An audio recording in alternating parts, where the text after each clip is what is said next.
Halo, Assalamualaikum warahmatullahi wabarakatuh. Di sini kami kelompok 6 dari mata kuliah Analisis Desain dan Sistem, kelas D akan mempresentasikan UML. Di sini kami mempresentasikan UML toko clothing online. Yang pertama ada bagian dari admin. Di sini kami menggunakan dua aktor utama. Yang pertama admin dan yang kedua adalah pengguna. Di admin sendiri, ketika kita sudah login, maka kita bisa mempunyai akses untuk beberapa fitur. Yang pertama, kita bisa mengelola data problem password. Jadi admin ini bisa mengelola problem-problem password yang gagal ketika login dari user atau pengguna. Yang kedua, setelah admin login, kita bisa mengelola data member. Jadi, di situ banyak sekali data-data dari member, calon pembeli, ataupun pembeli yang sudah ada. Dan yang ketiga, kita bisa mengelola data administrator. Dan yang keempat, kita mengelola data kategori produk. Kita juga, selain kita mengurusi dari segi consumer atau user atau pelanggan, kita juga mengurusi kategori dari produk tersebut. Yang pertama, ada data produk. Jadi kita akan bisa mengasih data atau merubah data dari produk tersebut. Yang selanjutnya juga ada data tentang ongkir. Apakah nanti ongkirnya itu dengan sistem transfer, cash, atau COD, atau bagaimana kita bisa menentukannya di sini. Selanjutnya juga kita mengelola data informasi. Tentunya dari scan ini akan dipadatkan untuk menjadi informasi yang lebih relevan. Dan selanjutnya kita juga mengelola data slideshow, mengelola data pesanan masuk. Jadi setelah ada user atau pembeli atau calon pembeli yang memesan kepada kita, otomatis admin setelah login akan mengetahui data pesanan masuk. Selanjutnya juga ada konfirmasi pembayaran. Jadi setelah pembeli sudah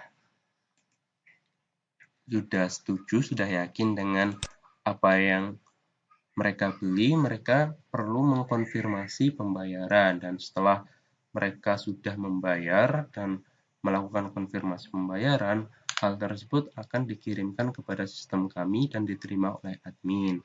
Dan selanjutnya, mengelola data laporan penjualan. Setelah banyaknya ada konfirmasi pembayaran, tentu kita membuat laporan penjualan. Jadi akan selalu diupdate barang yang terjual dan barang yang belum terjual. Selanjutnya kita juga akan mengelola data akun. Data akun dari admin itu sendiri. Selanjutnya kita akan pergi ke aktor pengguna atau user. Nah, user ini ketika kita sudah login, ada beberapa fitur yang bisa kita jelajahi. Yang pertama di situ ada kita bisa pergi ke fitur koleksi produk. Nah, di koleksi produk ini kita bisa melakukan beberapa hal. Yang pertama, kita bisa melihat-lihat koleksi produk, atau jika kita sudah menemukan apa yang kita cari, produk apa yang kita cari, maka kita bisa memutuskan membelinya. Ketika kita sudah memutuskan membeli dari produk tersebut. Selanjutnya juga di fitur koleksi produk, di situ ada fitur tampil kategori produk. Nah, ini ketika kita tidak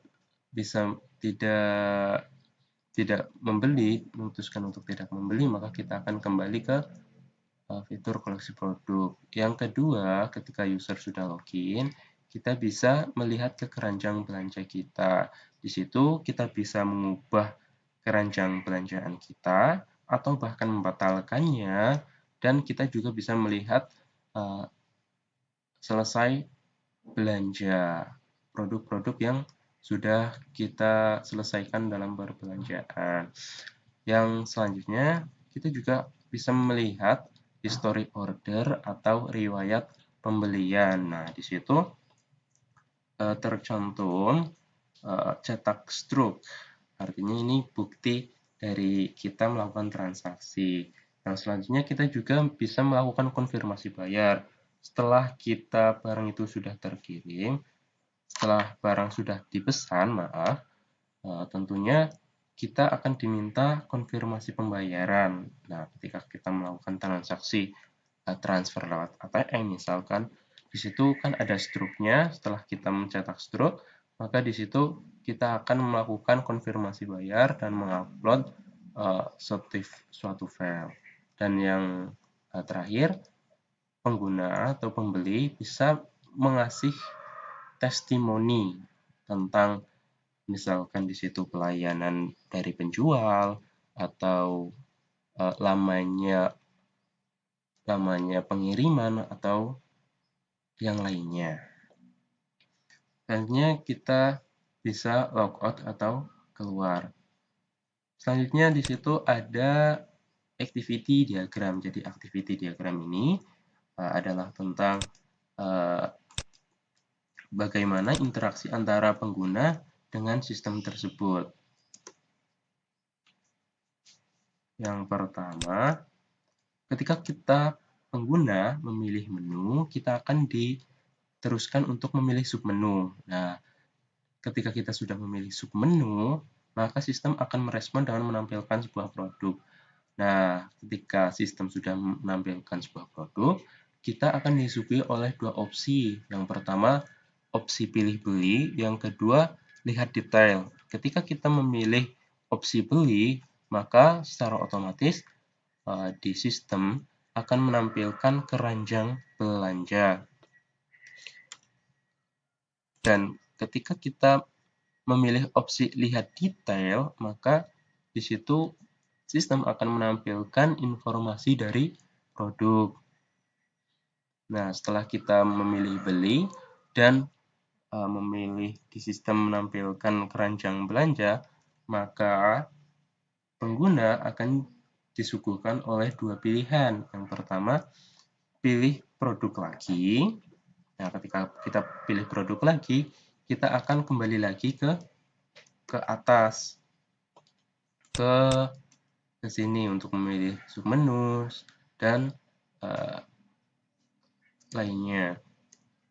Namun, ketika kita memilih input jumlah beli, mungkin ketika kita sudah yakin dengan produk pilihan kita di situ memutuskan untuk membeli dan menampilkan di keranjang, dan kita akan menginput atau memasukkan jumlah barang yang kita beli. Mungkin di situ 1 atau 2 atau lebih dari 10, kita di situ bisa memasukkan tersebut. Nah, ketika kita memasukkan jumlah yang kita beli, di situ kita akan dikasih dua pilihan. Yang pertama, pilih tombol ubah. Kita bisa mengubah jumlah yang akan kita beli, atau kita bisa memilih tombol batal. Kita memutuskan untuk tidak membelinya. Ketika kita memilih tombol batal, maka di situ produk akan terhapus. Selanjutnya, ketika kita memilih tombol ubah, maka jumlah produk akan terupdate dengan sendirinya. Nah, kembali lagi kepada ketika kita memilih produk dan kita disuguhkan oleh dua pilihan. Yang pertama, kita kembali lagi, dan yang selanjutnya kita diarahkan untuk ke pilih tombol selesai belanja. Nah, tombol selesai belanja ini, maka sistem akan merespon dengan tampil informasi belanja. Nah, di tampilan informasi ini, pengguna diharapkan untuk menginput data pengiriman. Nah, data pengiriman ini seperti Anda ketahui, itu seperti alamat rumah, nama penerima nantinya, nomor telepon, nomor email yang bisa dihubungi. Ketika sudah, maka kita memilih tombol OK. Ketika sudah benar, alamat, nama, nomor yang bisa dihubungi, kita akan memilih tombol OK. Dan di sistem akan menunjukkan tampilan struk pembayaran, yaitu jumlah rupiah yang harus kita bayar. Nah, ketika sudah tampil di sistem, maka pengguna bisa mencetak struk untuk kemudian melakukan konfirmasi pembayaran. Nah, konfirmasi pembayaran ini kita lakukan di tampil form konfirmasi pembayaran. Nah, kemudian setelah kita sudah memilih menu konfirmasi pembayaran, kita di situ akan menginput data konfirmasi, yaitu bisa tombol batal, mungkin karena adanya kesalahan di sini, ada nominal yang salah, atau pilih tombol kirim. Nah, ketika kita memilih tombol kirim, maka kita di sini di sistem akan mengisi ke pesan harap isi bidang ini. Harap isi bidang ini merujuk pada input data konfirmasi yang tadi. Dan ketika kita juga memilih tombol kirim, di situ akan menyimpan data. Namun ketika kita memilih tombol batal, maka hal tersebut akan membersihkan form. Kita akan melaju ke selanjutnya. Nah, untuk tampilan kelas diagram sendiri, ini sangat mirip dengan IRD. Di situ ada admin master, offer master, customer registration, feedback master, shopping chart final, kategori master, item master, dan shopping chart. Nah, nanti ini akan dijelaskan oleh teman saya. Lanjut, di situ akan ada sequence. Kita akan menjelaskan tentang sequence diagram informasi produk. Nah, di situ ada pelanggan atau user. Kita akan memasukkan ID produk. Nah, kemudian kita akan masuk ke produk form. Nah, produk form ini akan langsung tersambung ke koneksi PHP dan koneksi dan koreksi. Kemudian hal tersebut akan mencari informasi produk di tabel produk. Dan di situ ketika kita sudah mencari informasi, maka di situ akan menghasilkan informasi tentang produk tersebut. Yang selanjutnya ada sequence diagram. Sequence diagram tentang daftar pelanggan. Nah, daftar pelanggan ini user akan memasukkan ID username di form pendaftaran. Kemudian form pendaftaran itu langsung tersambung ke koneksi PHP dan koneksi. Nah, di situ koneksi PHP akan melakukan insert to ke pelanggan dan kemudian akan melakukan konfirmasi. Insert to itu memasukkan ID username tadi benar atau enggak, lalu akan dari pelanggan ini kita akan memberikan respon konfirmasi benar atau tidak ke form pendaftaran. Nah, selanjutnya kita akan pergi ke sequence diagram untuk login. Nah, ini username, kita akan memasukkan user ID dan password. Nah, di interface atau tampilan depan, kita akan submit. Setelah kita memasukkan user ID dan password, kita submit di form pemeriksa. Nah, di sini nanti akan ada fasilitasi di koneksi database, apakah itu benar atau enggak. Nah, dari koneksi database ini akan mengirimkan ke tampilan depan bahwa hasil dari fasilitasi user ID dan password jika gagal. Kemudian kita akan lanjut ke sequence diagram mengelola produk. Nah, di sini yang mengelola produk itu admin. Nah, admin ini akan memasukkan ID produk di produk ini akan melakukan koneksi ke PHP.